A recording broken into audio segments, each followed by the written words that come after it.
Alright, before we start the video, an ancestor is just basically anybody that you're descended from. So your parents are your ancestors, your grandparents are your ancestors, and so on. Now, it's very important to connect with your ancestors because not only are you biologically your ancestors, so they're connected with you on the physical realm, but spiritually on the metaphysical realm, they are watching over you. So without further ado, let's get into the video. The untold truth about your ancestors. Due to you being a genetic descendant of your ancestors, this means your ancestors are in your DNA. It means that you are your ancestors.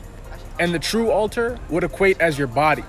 This means that in order to understand your ancestors, you must study your DNA. You must study your genes. Your ancestors are not outside of you. They are within you.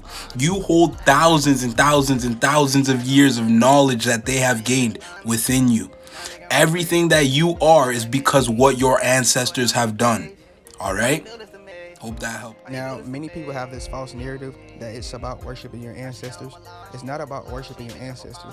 More so, it's about connecting with them on a spiritual realm, since you are tied to them physically.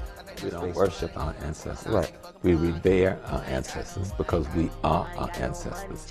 You are the culmination of the DNA of your mother and your father, and they were of the 4, their mothers and fathers. Correct. And they were of the 8, their mothers and fathers, and they were of the 16, and they were of the 32, and they were of the 64, etc. Right. All of it culminate in you.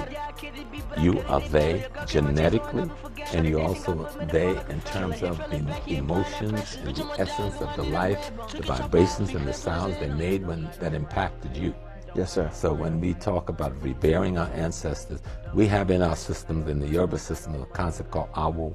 We believe in all African cultures in reincarnation, that when we die, we are reborn again, not as an animal, not as a snake or a tree, but as a human being, in the same family. In the Yoruba we call it the Ibi, the same family unit that we first were born into the earth in.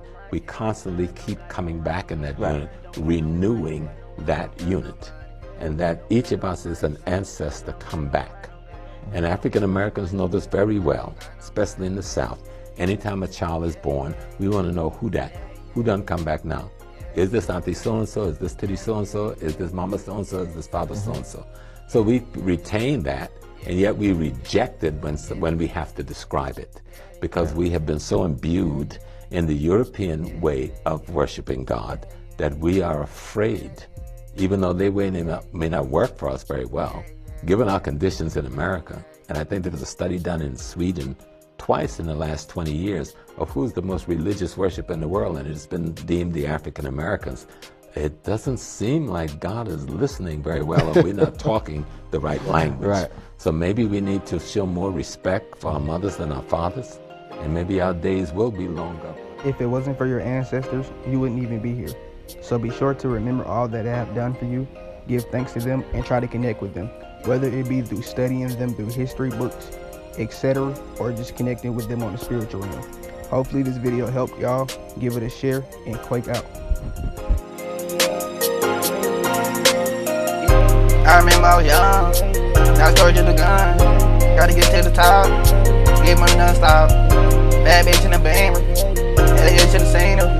Got a bitch fucking